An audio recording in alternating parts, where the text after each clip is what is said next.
Of course I appreciate that. Of course I appreciate that our blocking the centre of London, our blocking all of the roads and all of the bridges in central London has had an adverse effect on some people. Of course I appreciate that. And I'm sorry.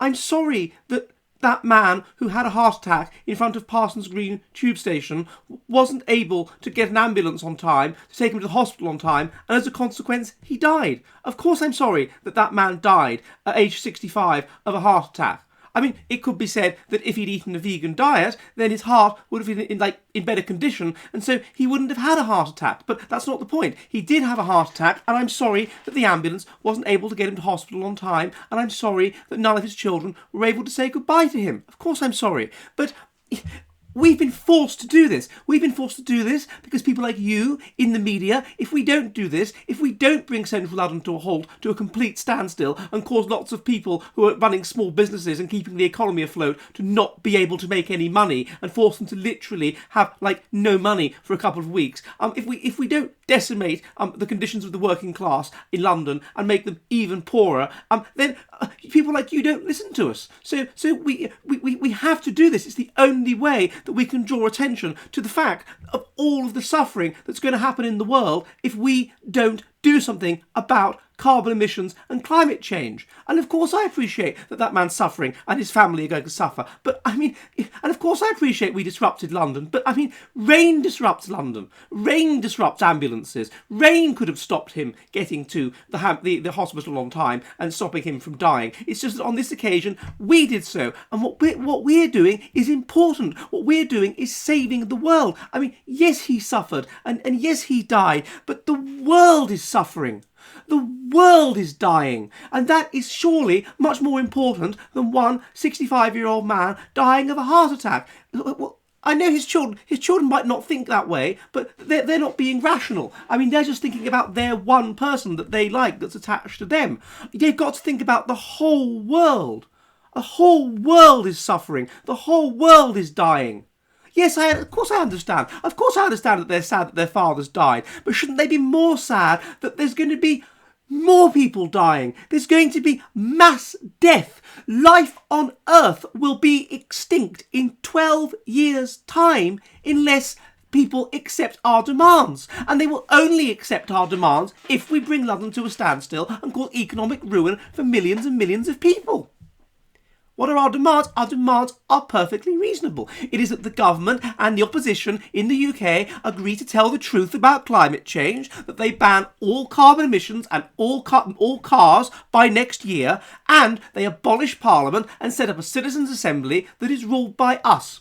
That is all we are asking for.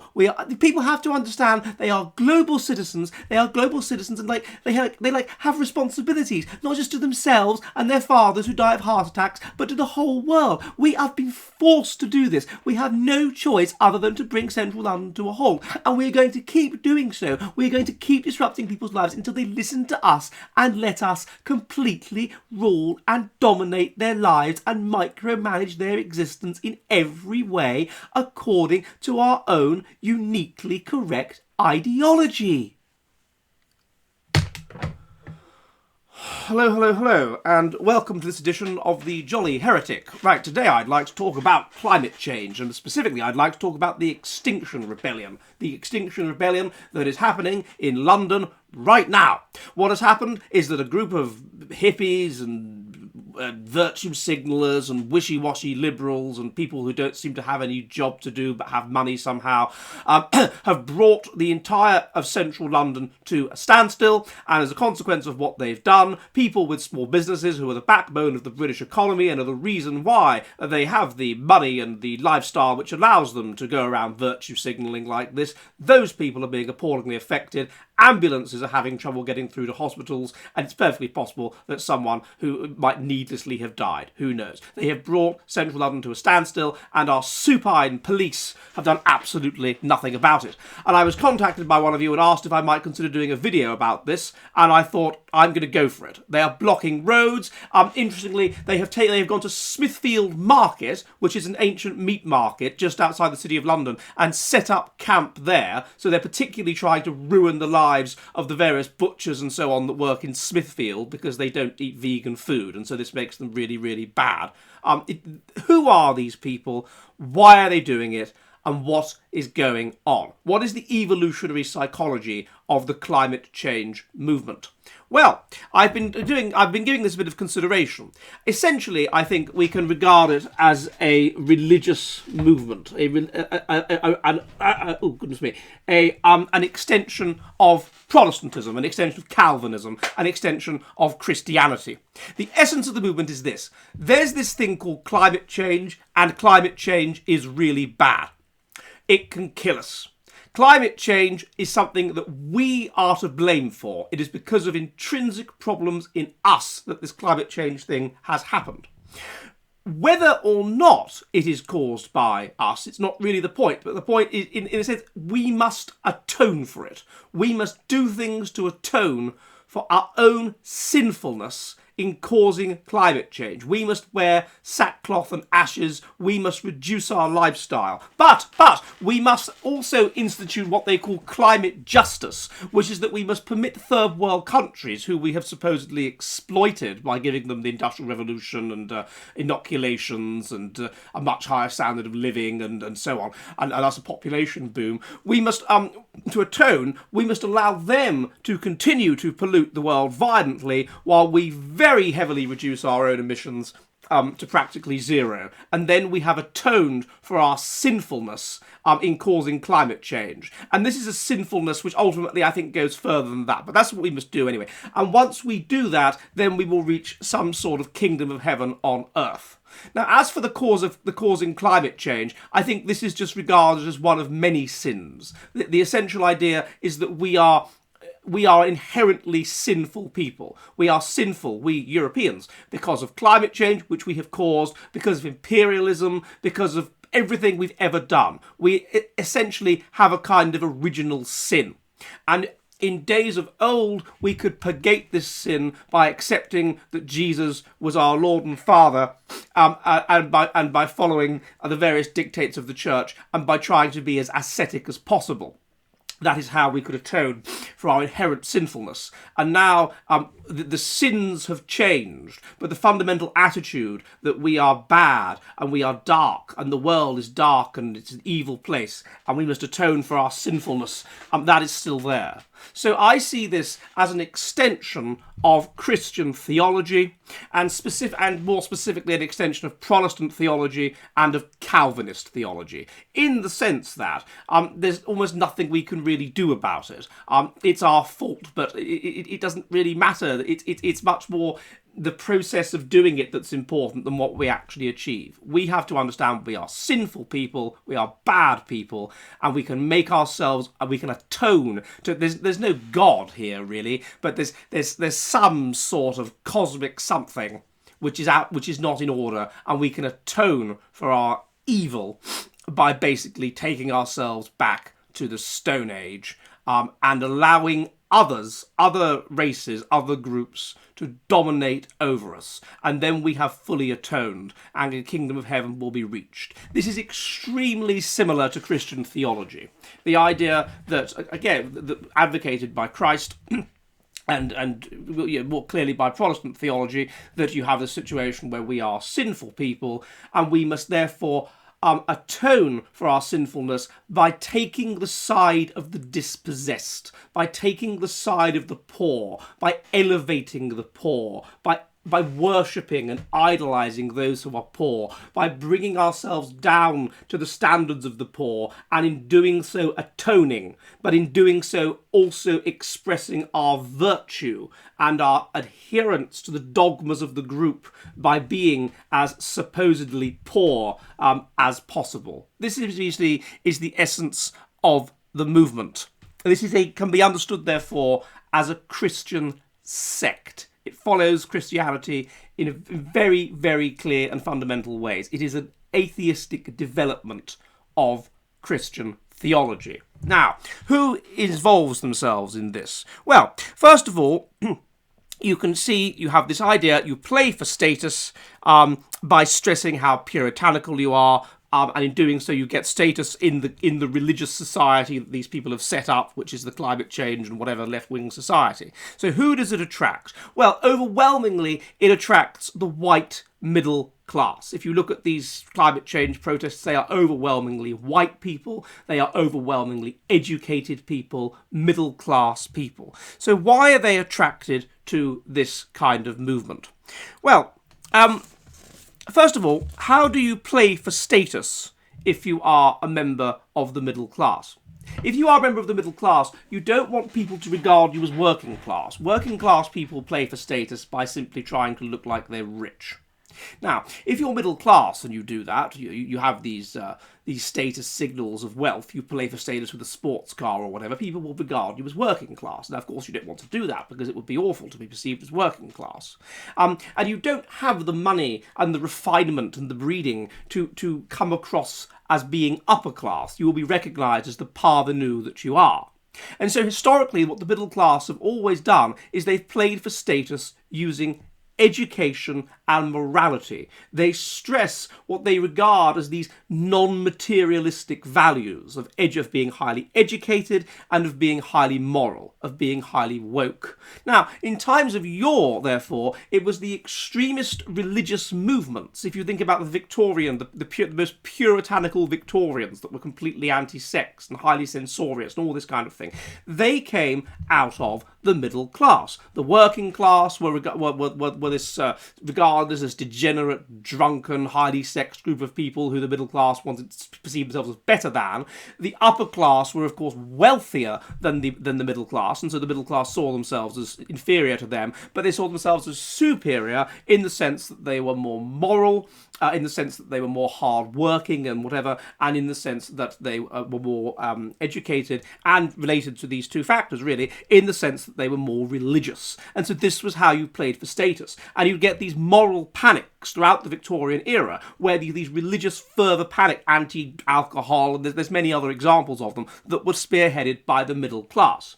So this should be understood in a history of that. In that history, the middle class always have and always will, it seems, use morality and education as their means of playing for status. So why is it that they are attracted, however, to this specific climate change rebellion or whatever it is? Well, firstly, intelligence, according to my colleague Michael Woodley's research, the cultural mediation hypothesis, intelligence predicts being able to perceive whatever is the social norm at any given time, and wanting to gain social status. And so you can sniff the air almost and understand what is the social norm, and you use sort of effortful control to persuade yourself of the veracity of that social norm, to convince yourself that it's true. So therefore you adopt that social norm, in this case, and for a long time it's been liberalism, but you need to play for status within that social norm, and so you incrementally push it in slightly further.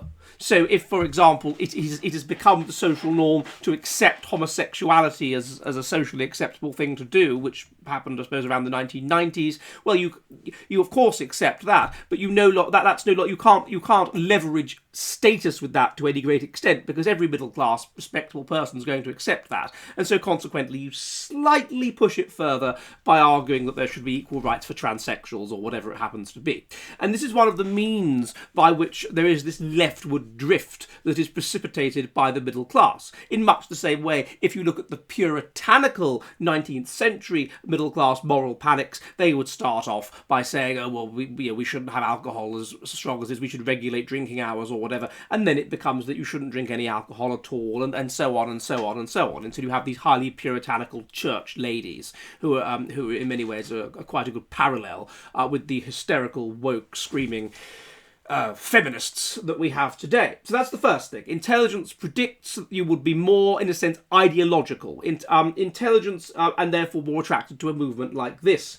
A second thing that intelligence is associated with is empathy, is generalised empathy. So again, you would expect them to be highly empathic to, in a general sense, whether it's to the world or to other races or whatever. In other words, you would expect intelligence to predict being lower in kind of ethnocentrism, and there is a degree to which that is the case. Thirdly, you would expect intelligence to predict the ability to overcome evolved instincts. Intelligence is about solving problems. How do you solve problems? You have to be able to think outside the box. You have to be able to overcome your cognitive biases to think in a moderately original way and solve the problem. So intelligence allows you to some extent to overcome cognitive biases.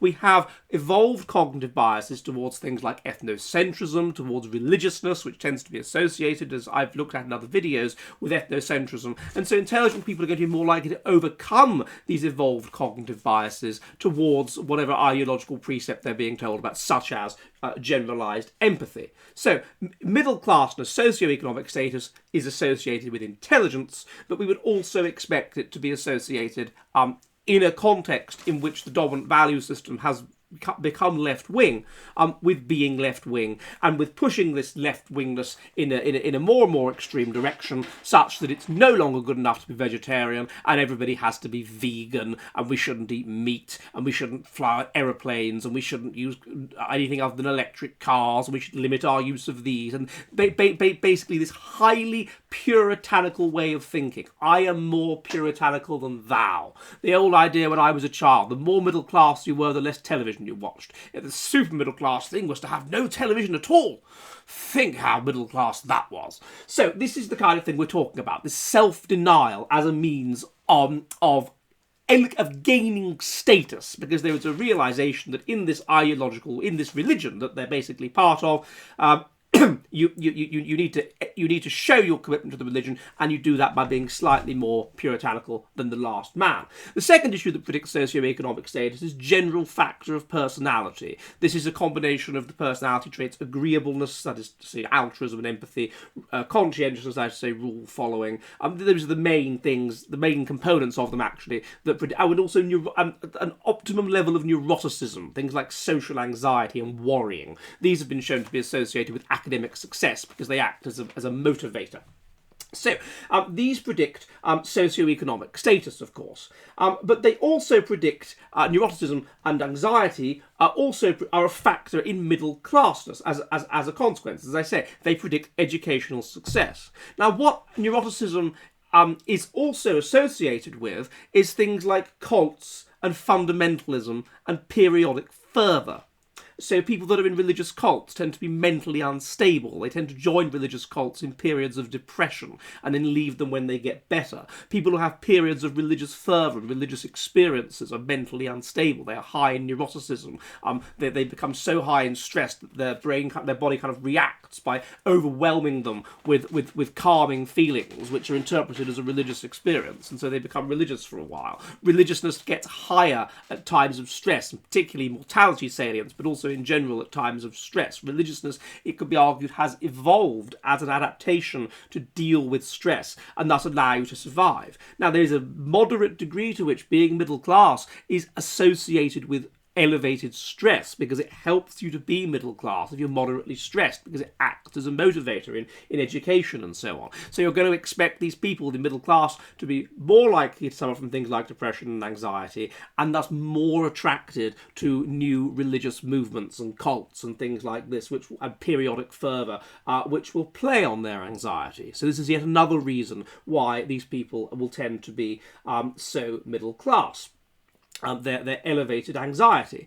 Yet another reason is this issue that I've looked at in many videos of the spiteful mutant. This is the idea that until the Industrial Revolution we were under these conditions of Darwinian selection, 40% child mortality every generation. This removed from the gene pool people that carried mutant genes, which meant they had a bad immune system and consequently they couldn't survive childhood illnesses. But the brain is 84% of the genome, and consequently it's a massive target for mutation, and so mutant genes of the body will tend to correlate with mutant genes of the mind. Consequently, as we have failed to purge the society since 1800, since the Industrial Revolution and the improvements in medicine, as we failed to purge the society of these people with physical mutations, there's also been a rise of people with mental mutations, with mutations that would get you or your society destroyed under times of Darwinian selection, such as being an atheist and thus believing life has no meaning whatsoever and that your people aren't uniquely important and the people of God. God, such as putting the interests of other ethnicities before the interests of your own ethnicity, such as not wanting to have children and antinatalism and this kind of thing, such as a woman, heavily delaying your fertility well into your 30s so that you can't have many children.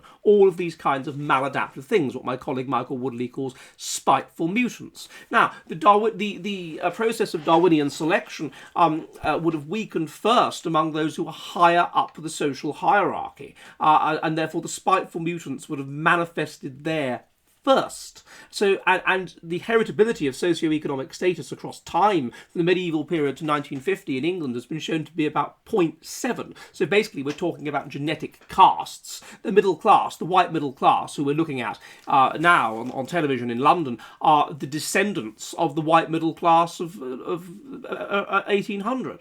And so we could expect them to be more mutated. Therefore, you're going to get these people advocating these maladaptive ideas that would destroy society and would reflect a will to destroy yourself in the middle class. There would just be more of them with these maladaptive ideas. Whereas working class people have been under Darwinian selection until much more recently. They've had high child mortality until much more recently. So you would expect them to be less maladapted. You'd expect them to have, and you'd expect them to, because they're lower in intelligence on average, to be higher in instinct, to be higher in our evolved instincts, such as ethnocentrism and things like this. And so consequently, these ideas will come from the middle class, and they will be attractive to people who are in the white middle class.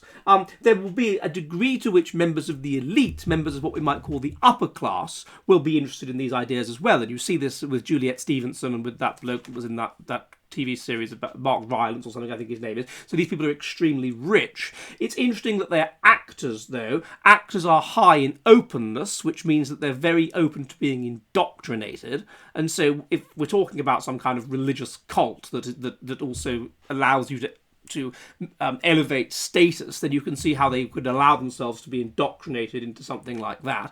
Being good at acting and arts in general is also associated with being mentally unstable, so you can see how people who are actors would again be attracted to something like that. But perhaps most importantly, these are members of the elite, and they are competing with other members of the elite, and they can and perhaps it wouldn't be the most successful members of the elite, I don't know, but these people would realise that they could gain further status potentially by involving themselves in such a movement. So you can see these different reasons why certain people who aren't middle class, who are actually members of the elite, would do so. But you wouldn't expect there to be much in the way of working class people involved for the reasons I've already outlined, and you wouldn't expect there to be many ethnic minority people involved, because ethnic minority people have been under Darwinian selection until much more recently than Europeans, and so therefore ethnic minority people will have values and ways of seeing the world. They will simply be less mutated.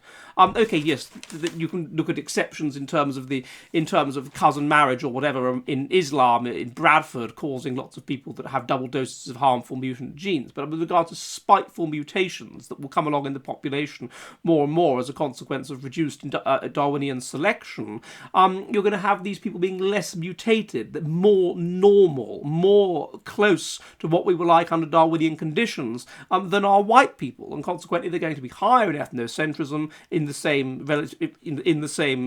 environment. They're going to be higher in natalism. They're going to be higher in all of these instincts, which are highly adaptive. So you're not going to get many ethnic minority people involved. It's nothing to do with them, and they shouldn't be expected to care about it, because they are simply more normal, more sensible in an evolutionary sense, less mutated than are white people. So this then is the situation. This is the kind of people that are involved in it. Now, what is the point? From an evolutionary perspective, what is the point of what they're doing? What they're doing, let's not forget, is annoying a lot of people. Annoying a lot of people who are lower middle class or working class and have a business to run. Those people, whatever their ethnicity, they're going to lose a lot of money as a consequence of this. But of course, what has to be understood is that these environmentalists don't care about that. They don't really care, I think, about the environment. We're talking about a religious cult, and we're talking about what a religious cult is trying to achieve. What's it trying to do from an evolutionary perspective by doing this? What are these mutants? Because remember, mutants, people who are maladaptive, want to pass on their genes as well. They're spiteful genes, but they want to pass them on. What's the point of it? Well, with any religious cult, you have to have boundaries and you have to police the boundaries. So you set up this situation where you say, we're all going to die. That triggers people, and it triggers their psychological defense mechanisms. The psychological defense mechanisms will include things like joining a group, acting to try and raise their self-esteem, acting to rationalise what they're doing, or whatever. But that's the first thing they do. So they trigger our death response, basically, our mortality salience. And this is going to trigger certain kinds of reaction. Now, the research on environmentalism has found that what it does is it heightens group division, and it does so in two directions. It heightens group division. Some people will react to it by saying, okay, I'm going to join the climate change group, I'm going to try and do something about this. And others will react to it by becoming more fervent in the opposite set of values. This has been demonstrated empirically. They will incline themselves to care less about the environment than they already do. And they will regard themselves quite happily as materialist, as right-wing, as not woke, whatever. That is what they are achieving by doing this. So they are achieving a division in society where you're either with us or against us. Basically, we're talking about an evolutionary battle that's going on within white people, with the left on and the environmentalists essentially on one side, and by bringing about this situation, they are flushing out the traitors. They are flushing out those who are genetically different from them. They are purifying the group. We know that we tend to, from research by Philippe Rushton, that we tend to be attracted to people that are genetically similar to us on all levels, whether it's friendship, whether it's people that we have relationships with, whether it's who we want to live with, whether it's citations in academia and the race of the person whom we're citing, whatever it is. We're attracted to genetic similarity, and it's forcing this to a head. So that you have to decide, are you with this group of people and their gene pool, or are you with the other group? And there are going to be some who are not sure, or are on the boundaries of the two, and they will have to make a decision. So we can understand it in that way. It's a deliberately divisive tactic of the kind you would want to have in a war, in order to be clear whose side you are on.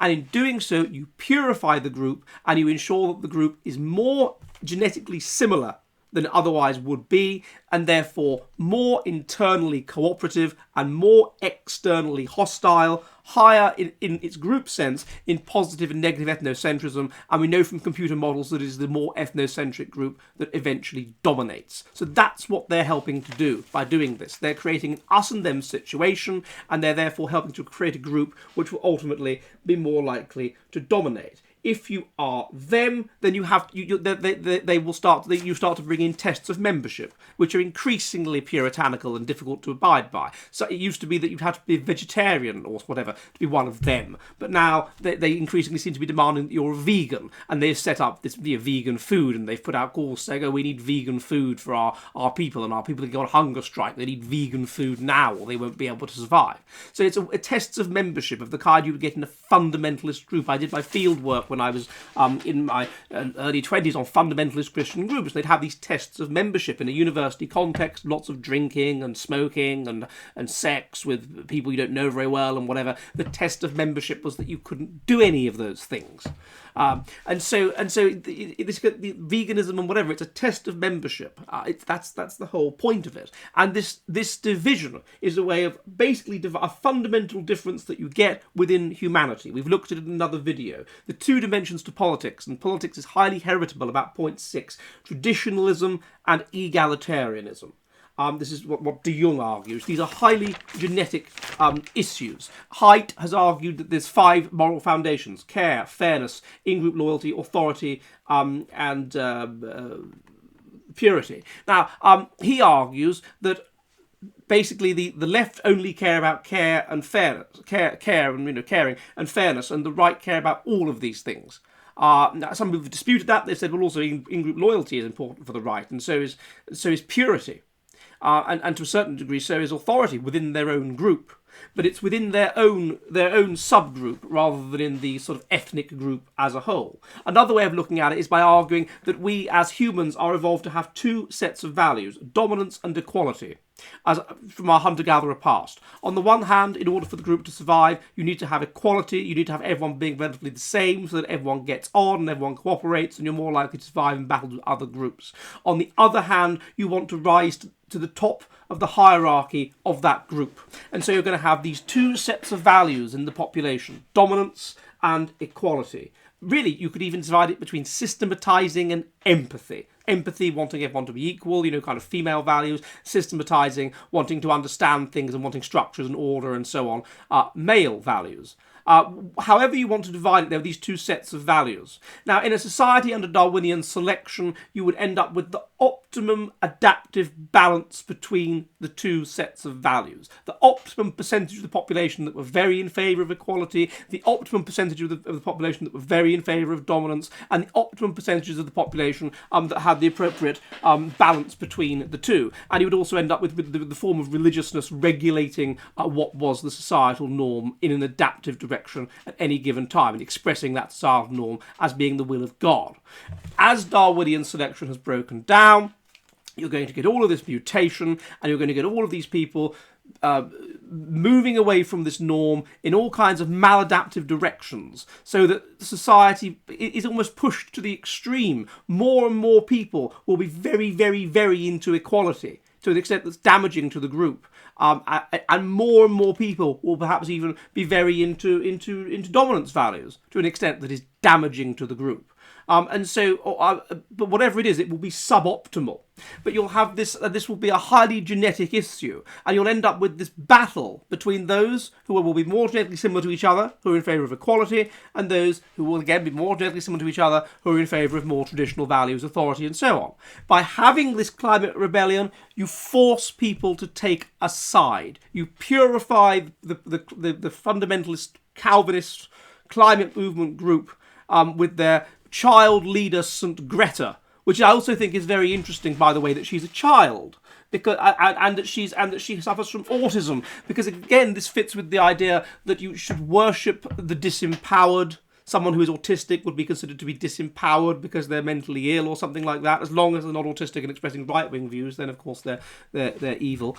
And that she's female. This is for that reason important. She's Swedish. This makes her, I think, kind of almost exotic. And there's an exoticism. We've always worshipped kind of the East and worshipped the North. And there's this idea in the Bible that St. Augustine argues that the devil lives down but north, and this kind of mystery associated with the North, and also this worship of children. You have this Jesus says truth in the mouth of babes and all this kind of thing. And so I don't think it's any coincidence that it's a child that they wanted to lead their movement. But what it creates ultimately is a situation of war, a battle.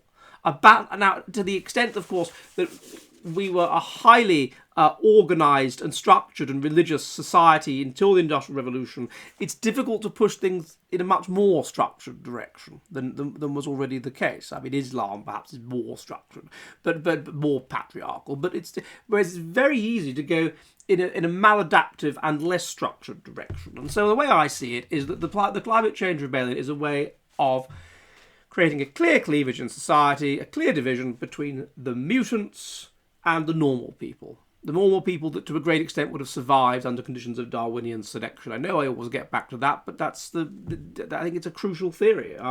The people who want their own destruction, who literally are motivated to destroy themselves and destroy their society, the people who have gone mad, and have therefore adopted this maladaptive form of Christianity. Because Christianity, historically, remember, has always been balanced.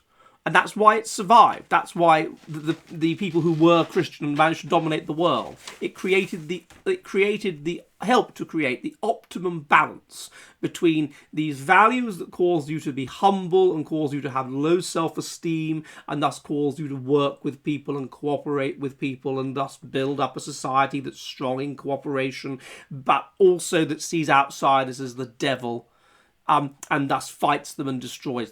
It helped to elevate these ethnocentric values, because it was always balanced with the idea that the outsider was bad and evil. And once that's taken away and you get a kind of pure Sermon on the Mount kind of Christianity, not the Pauline kind, but the kind of pure kind, well, that's not adaptive, and that's one of the reasons why you don't get that much historically in Europe, apart from among tiny little sects that don't last very long because they don't breed, because they're not genetically normal. But now, of course, this or its descendant has been allowed to let rip.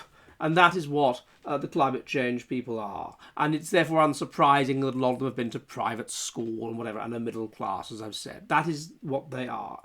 These are subtle this is the essence of it. It is a battle between the normal, genetically normal people, the normies, should we call them, the clowns, and between the mutants. And it brings everything into sharp relief, which is perhaps a good thing, because it means that more and more people will realise that these people will be the road to destruction, and that these people need to be, for the good of humanity, for the good of civilization, for the good of the world itself, these people who claim to care about the world need to be absolutely and comprehensively defeated. Well, I hope this is a bit of interest, and if it is, feel free to subscribe to me. Feel free to, please do that. Feel free to drop me a few guineas on, or even hamburgers, on Subscribestar, on PayPal, or on Patreon, and I will see you soon. And in the meantime, remember to do pretty much exactly the opposite of what the climate rebellion people are saying. Let's have a rational and traditional rebellion. And goodbye.